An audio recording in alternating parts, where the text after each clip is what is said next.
કેમ છો બાળ દોસ્તો? આજે આપણે ધોરણ 5 વિષય ગણિત વિકાસ મૂલ્યાંકનલક્ષી એસાઇનમેન્ટ 2024માં પ્રથમ સત્રની અંદર પ્રશ્ન નંબર 3નો અભ્યાસ કરીશું। જો વિદ્યાર્થી મિત્રો હજુ સુધી આપણી ચેનલને સબસ્ક્રાઇબ ના કરી હોય તો કરી લેજો, બાજુમાં આવેલા બેલ આઇકનને દબાવી દેજો જેથી આવનારા વિડીયો નોટિફિકેશન તમને મળતું રહે। ચાલો આપણે સોલ્યુશન જોઈ લઈએ। પ્રશ્ન નંબર 3 માંગ્યા મુજબ કરો। પ્રકરણ નંબર 2માંથી પૂછાશે। તો પહેલું છે, નીચે આપેલી ઘડિયાળોમાં કાંટા વડે કેવા પ્રકારનો ખૂણો બને છે? કાટકોણ, કાટકોણથી નાનો કે કાટકોણથી મોટો તે લખો। તો વિદ્યાર્થી મિત્રો અહીંયા તમે જોઈ શકો છો, પહેલી ઘડિયાળ દોરેલી છે અને એક કાટકોણ અહીંયા ખૂણો દર્શાવેલો છે। આ ખૂણો બનશે કાટકોણથી નાનો બનશે। હવે અહીંયા બીજું જોઈ લઈએ। અહીંયા કાટકોણથી કેવો છે? 90 અંશ કરતાં મોટો લાગે છે, તો આ બનશે કાટકોણથી મોટો બનશે। એ જ રીતે ત્રીજું, અહીંયા બને છે 90 અંશનો ખૂણો એટલે કાટકોણથી કોણ બનશે અહીંયા। પછી અહીંયા ચોથામાં આવશે કાટકોણથી મોટો। એ જ પ્રમાણે બીજો જોઈ લઈએ। નીચેના ખૂણાઓ કોણ માપકની મદદથી માપી ખૂણાઓનું માપ લખો। વિદ્યાર્થી મિત્રો, આ કોણ માપકની મદદથી તમારે ખૂણો માપવાનો છે। તો અહીંયા પહેલું જોઈ લઈએ, અહીંયા બી। તો અહીંયા આ તે દેખાય છે, આની પર મૂકતા આપણે તો અહીંયા 0 પર કરી દેતા અને 0 પર કરતા તો આપણને આ ખૂણો દેખાય છે અહીંયા 30, તે આ રેખા દેખાય છે એટલે આ ખૂણો બનશે આપણે 30નો ખૂણો બને છે। તો આ બનશે અહીંયા 30નો ખૂણો। એ જ રીતે અહીંયા બીજો, આ આની આપણે વાય પર મૂકતા કરતા દેખાય છે કે ભાઈ 90નો દેખાય છે, તો આ ખૂણો બનશે આપણને 90। એ જ રીતે આપણે માપવાનું છે અને એ જ રીતે બનશે આ 50નો ખૂણો બનશે અને આ ખૂણો બનશે 130 અંશનો બનશે। હવે પ્રશ્ન નંબર 3નું જોઈ લઈએ। નીચેના માપના ખૂણા રચો। તો વિદ્યાર્થી મિત્રો, આપણે આ જ કોણ માપકની મદદથી આપણે ખૂણા દોરવાના રહેશે। અહીં પહેલો છે 65। તો વિદ્યાર્થી મિત્રો, તમારે 65નો ખૂણો આ રીતે દોરવાનો છે। તો પહેલાં આપણે દોરી લેવાનું છે અને પોઈન્ટ મૂકી અને અહીંયા 65 0થી લઈ જવાનું છે અને 60 એટલે 5 અહીંયા 65 આવશે। તો અહીંયા ટીપકું મૂકી અને આ રીતે તમારે પેન્સિલની મદદથી દોરી દેવાનું છે। આ થશે આપણો 65નો ખૂણો, બરાબર છે। એ રીતે આપણે જોઈ લઈએ પ્રેક્ટિકલ કરીને। તો આ રીતે તમારે ખૂણો દોરી લેવાનો છે। પહેલાં આ રીતે એક બતાવી દઉં છું તમને, અહીંયા મીંડું ધાર લેવાનું। હવે આપણે આની મદદથી આ જે દેખાય છે અહીંયા અટકાવવાનું છે। આ રીતે અહીંયા આવશે 0, 65 લઈ જવાના છે, 60 આવશે, 60 અહીંયા 5 ઉમેરશું તો અહીંયા આવશે આપણો 65। હવે આ પોઈન્ટ અને આ પોઈન્ટ આપણે જોઈન્ટ આ રીતે કરી લીધા અને આપણો આ ખૂણો બની જશે 65નો અને આ એરો આપણે દોરી લીધા આ રીતે, બરાબર છે। આ જ રીતે આપણે બધા ખૂણા દોરવાના છે। આ છે આપણે 115નો ખૂણો, મેં અહીં 115નો ખૂણો દોરેલો છે, તમારે પેન્સિલથી દોરવાનો રહેશે।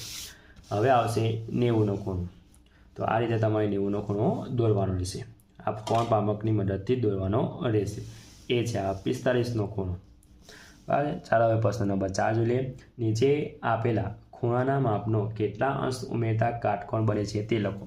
તો વિદ્યાર્થી મિત્રો, આપણે કાટકોણ બનવાનો છે એટલે કે 70 વત્તા ખાલી જગ્યા આપે છે, તો આપણે કશું જ કરવાનું વિદ્યાર્થી। 90માંથી આપણે 70 બાદ કરી નાખવાનું। તો 90માંથી 70 બાદ કરે એટલે 20 આવે છે, તો આ ખાલી જગ્યામાં આવશે 20 અંશ આવશે। એ જ રીતે બીજું 28 વત્તા ખાલી જગ્યા, તો 90માંથી આપણે 28 બાદ કરી નાખવાનું એટલે 62 આવે છે, તો આપણે જવાબ આવશે અહીંયા ખાલી જગ્યામાં 62 અંશ આવે। એટલે 62 અંશ વત્તા 28 કરીશું, એ બેનો સરવાળો 90 થઈ જશે। કાટકોણ આવે એટલે કે 90નો માપનો ખૂણો બનાવવાનો, એટલે કે સરવાળો 90 થવો જોઈએ બેનો। અહીંયા 62 વત્તા ખાલી જગ્યા એટલે 90માંથી 62 બાદ કરતા એટલે આપણને મળશે 28, તો અહીંયા આવશે 28। હવે આ બેનો આપણે સરવાળો કરતા તો 90 આવવો જોઈએ, એટલે 90 આવી જાય છે। 62 ને 28 90 થાય। એ જ રીતે ચોથો જોઈ લે, 36 વત્તા ખાલી જગ્યા, તો 90માંથી 36 બાદ કરે એટલે 54, તો અહીંયા આવશે 54 અંશ જવાબ આવશે। 36 વત્તા 54 કરીશું એટલે 90 થવો જોઈએ। જે પણ સંખ્યા આપેલી હોય, કોણ દોરવાનો ખૂણો શોધવાનો હોય તો 90માંથી આપણે જેટલા આપેલા અંશ બાદ કરીશું એ આપણે ખાલી જગ્યામાં આવી જશે। હવે વિદ્યાર્થી મિત્રો, પ્રશ્ન નંબર 3b જોઈ લઈએ। મરકા ઘોડી જોઈ સંખ્યા અંકોમાં અને શબ્દમાં લખો। પ્રકરણ નંબર 1માંથી। તો વિદ્યાર્થી મિત્રો, અહીં આપણને મરકા ઘોડી આપેલી છે। તો અહીંયા આપેલ છે એકમ, દશક, 100, હજાર, 10,000 અને લાખ। તો પહેલાં આપણે આ ઘોડી ગણ લેવાની છે કે કેટલી મીંડા એ છે। 1 2 3 4 તો અહીંયા આવશે પહેલાંમાં 4 આવશે એકમ. હવે અહીંયા તમે ગણશો તો 1 2 3 4 5 6 7 8 9 અહીંયા આવશે 9 દશકની અંદર. અહીંયા કશું નહીં તો આપણે શું સમજવાનું 0. પછી અહીંયા જોવાનું કેટલા છે હજારમાં 1 2 3 તો અહીંયા આવશે 3. પછી જોવાનું 1 2 3 4 ને 5 તો અહીંયા આવશે 5. ફરી વખત આગળ લેવું તો 1 2 3 4 5 6 ને 7 અહીંયા આવશે આપણે 7. અને ભારતના સંજ્ઞા પ્રમાણે એટલે આપણે મીંડું અલ્પવિરામ મૂકીશું 3 પણ પછી 2. તો હવે આપણે આ શબ્દમાં લખવાનું છે. તો અહીંયા છે આપણે 7 તો એકમ દશક 100 હજાર 10 હજાર ને લાખ એટલે થઈ ગયા 7 લાખ. 7 લાખ. આ છે 53,000. 53,094 થઈ ગયું. આ શબ્દમાં થઈ ગયું. એ જ રીતે આપણે બીજો જોઈ લઈએ. મરઘા ઘોડી આપેલી તો ગણ લઈએ. એકમમાં કયો અંક આવશે 1 2 3 4 5 6 7 એકમમાં 60 આવશે. એ જ રીતે દશકમાં આવશે 1 2 3 જે 1 2 3 4 5 એ જ રીતે 1 2 3 4 5 6 ને 7 કંઈ નહીં તો 0 1 2 3 4 ને 5. ચાલો થઈ ગયો. હવે શબ્દમાં લખી દઈએ આપણે. તો પહેલો જોવાનું એકમ દશક 100 હજાર 10 હજાર લાખ એટલે 5 લાખ 7,537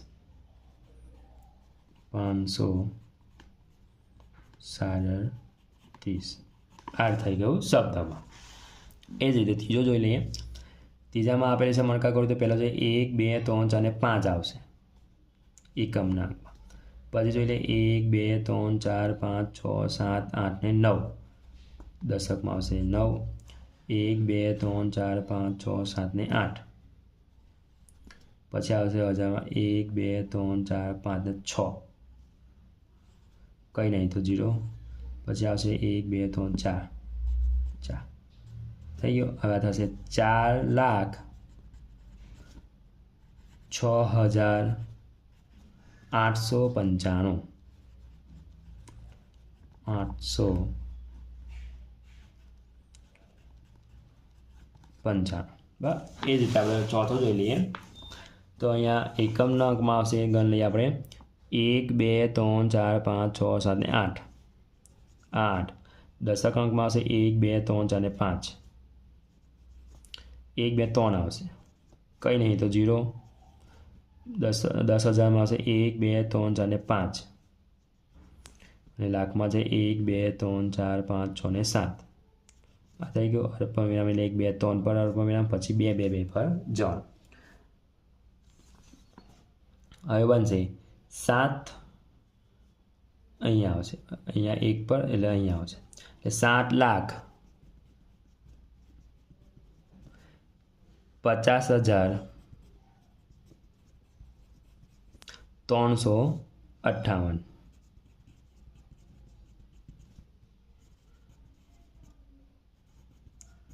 આ થઈ ગયો આપણે શબ્દની અંદર. તમે જોઈ શકો છો 7,55,358. હવે પ્રશ્ન નંબર 3 ક જોઈ લઈએ. નીચેના દાખલા ગણો. પ્રકરણ નંબર 4માંથી પૂછાશે. તો પહેલો છે દાખલો નયનના એ ₹8.50માં એક પેન્સિલ અને એક રબર ખરીદ્યું. તેણે દુકાનદારને ₹10 આપ્યા. દુકાનદારે 50 પૈસાના સિક્કા પાછા આપ્યા તો તેણે કેટલા સિક્કા પાછા આપ્યા હશે? તો વિદ્યાર્થી મિત્રો દુકાનદારને ₹10 આપ્યા અને ખરીદી કરી છે 8.50. તો હવે 10માંથી 8.50 જાય એટલે 1.50 બચે એટલે ₹1.50 પાછા આપ્યા દુકાનદાર. તો આમાંથી 50 પૈસો એટલે 1 સિક્કો, બીજા રૂપિયાનો 2 સિક્કો એટલે રૂપિયાનો 2 અને 50 પૈસાનો 1 થયો એટલે 3 સિક્કા થયા. તો 50 પૈસાના 3 સિક્કા આપ્યા હશે દુકાનદારે. બીજો જોઈ લઈએ. મહેશને ઘરેથી શાળાએ પહોંચવા 1.2 કિલોમીટર અંતર કાપવું પડે છે. તેને શાળાએ જવા અને ત્યારથી ઘરે પાછા આવવા માટે કુલ કેટલું અંતર કાપવું પડે? તો જવા માટે કેટલું 1.1/2 વત્તા પાછું આપવાનું છે શાળામાંથી ઘેરે તો 1/1/2 તો અહીંયા 2 એકા 2 તો 1 ઉમેરે એટલે 3/2 વત્તા 3/2 લસા લઈ લીધા 2 3 વત્તા 3 એટલે 6/2 તો 6ના ભાગ પર 3 × 6/2 2 અહીંયા કટ થાય એટલે 3 કિલોમીટર થશે એટલે કે કુલ અંતર કેટલું કાપશે 3 કિલોમીટર કાપશે ત્રીજું એક બેકરીવાળાએ બપોરે 2:30 વાગ્યે કેકને બ્રેકિંગ કરવા મૂક્યું હતું તે કેક 1/1/4 કલાક પછી તૈયાર થઈ જશે તો કેક કેટલા વાગે બ્રેકિંગથી બહાર કાઢી લેવી જોઈએ તો 1/1/4 કલાક એટલે કે 1 અને 15 મિનિટ 1 કલાક અને 15 મિનિટ થાય તો આપણે 2:30 વાગે એટલે 1 2 એટલે 30 અને 1 ને 15 બાદ બાકી એટલે સરવાળો કરતા કેમ કે સમય વધશે આપણે સરવાળો કરતા એટલે 3